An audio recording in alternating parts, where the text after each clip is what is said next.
Hey, what is up? My name is Rubidium. Got something a little bit special for you today. We made a short film. Remember when we were at the lab, there was all that craziness, and there were these green vials.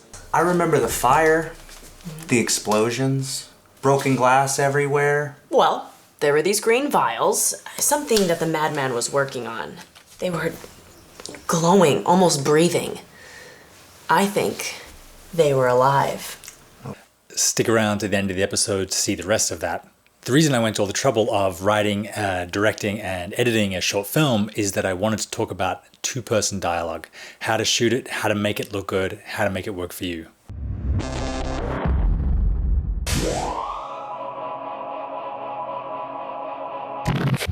So two-person dialogue makes up a huge portion of most films. I would say 70 or 80% of the typical feature film is two people talking in amongst all the action and car chases and explosions. It's information, it's exchange, it's character and story are revealed through dialogue. As a filmmaker, you spend a lot of time getting this kind of shot. Now, the kind of gold standard of two-person dialogue is to do an OTS on the single, meaning you have one person's face and in the foreground you have just a little piece of the other person's shoulder. This gives depth to the shot because now not only do you have background but you have foreground, so your subject is sort of sandwiched between two other planes. It just adds a lot of dimension and adds a lot of polish to your final product. But there's an issue with this. The difficulty is that people never sort of stand or sit exactly where they are when they talk. The relationship between the two people in conversation changes radically as people sit or stand or move in or move out, and this creates all sorts of issues.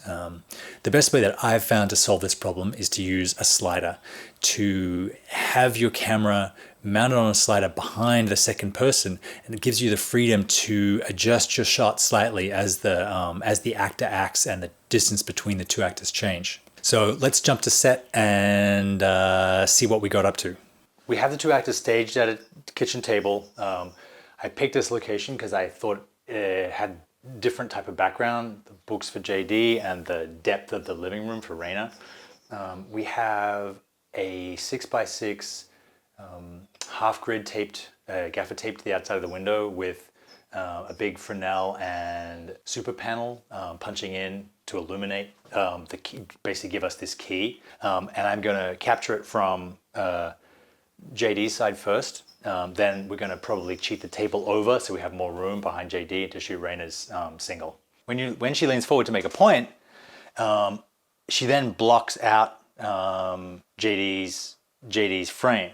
So as the guy in the tripod, I would kind of have to be like either move the tripod over in mid-shot, which doesn't work, or sometimes you find yourself kind of like pulling the person in the shot in the frame back to try and like get them out of your shot.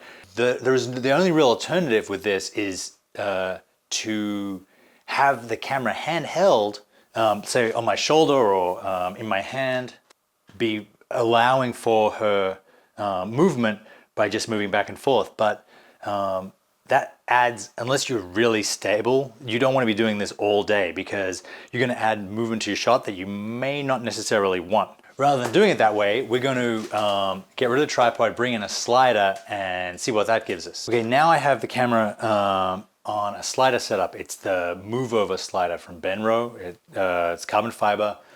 It comes with, in a kit, two flat pack tripods. It also has a flywheel, which adds inertia to your shot and makes the move and the slide smoother. So I'll roll on this again on the C200 till then.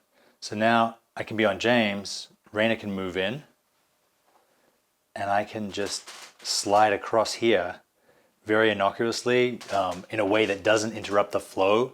And then when she leans back, I can slowly drift across and take my OTS again.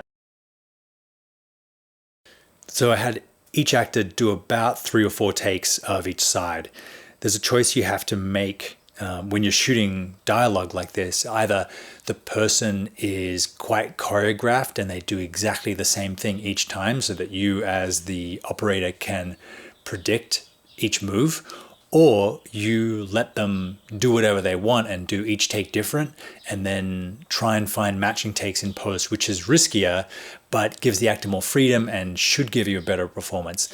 There's no right way and no wrong way. One way just gives more emphasis to the final image and the flow of the cut, and the other way gives more emphasis to the performance. And each director has to choose what they think is the priority. Now we're doing our master, so we have something to cut to. I originally had it locked off, but I realized that with the slider on the kitchen bench here, I can slide back and forth and sort of like get a little bit more dynamicism in the master if I move the lights out and light it in a slightly different way. So that's what we're going to do.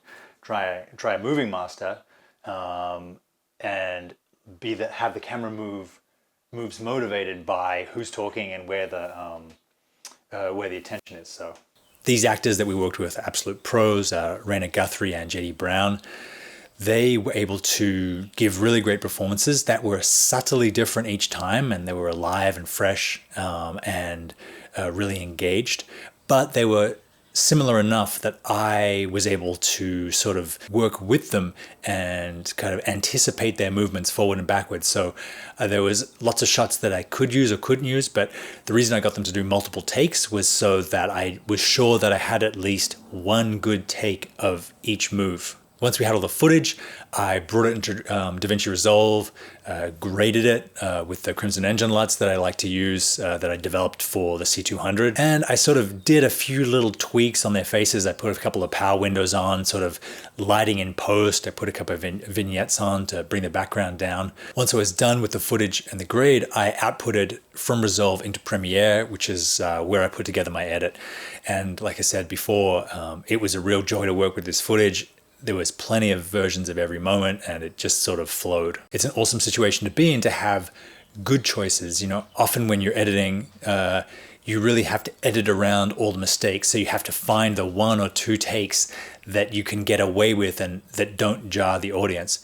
When you shoot like this on a slider and you're not having to cut around camera shake or bumps, then you have a lot more choice to pick the best take and not just the take that works.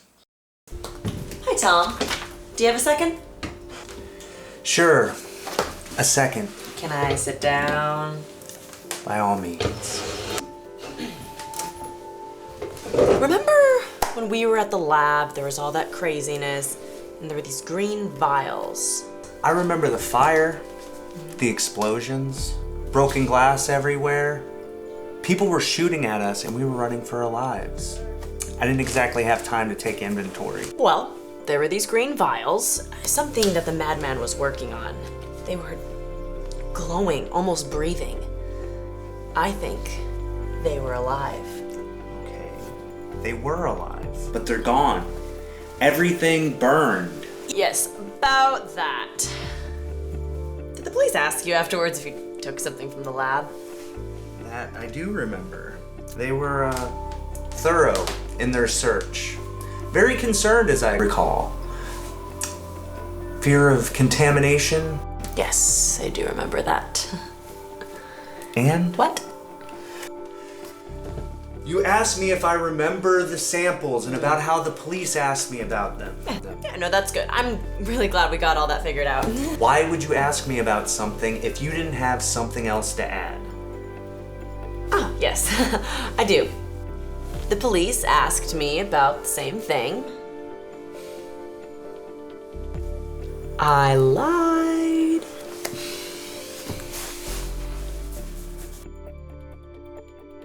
I hope you guys enjoyed that. I hope we showed how by using a slider in your two-person dialogue scenes, you can get more control, more fluidity, hopefully making for better shots that up to better scenes, and then at the end of the day, a better film. Thanks very much for watching. I hope to do a bunch more of these, time and resources permitting. Leave your comments below if you liked what we did. Hit the notification button so you get more videos from us, and I will see you next time.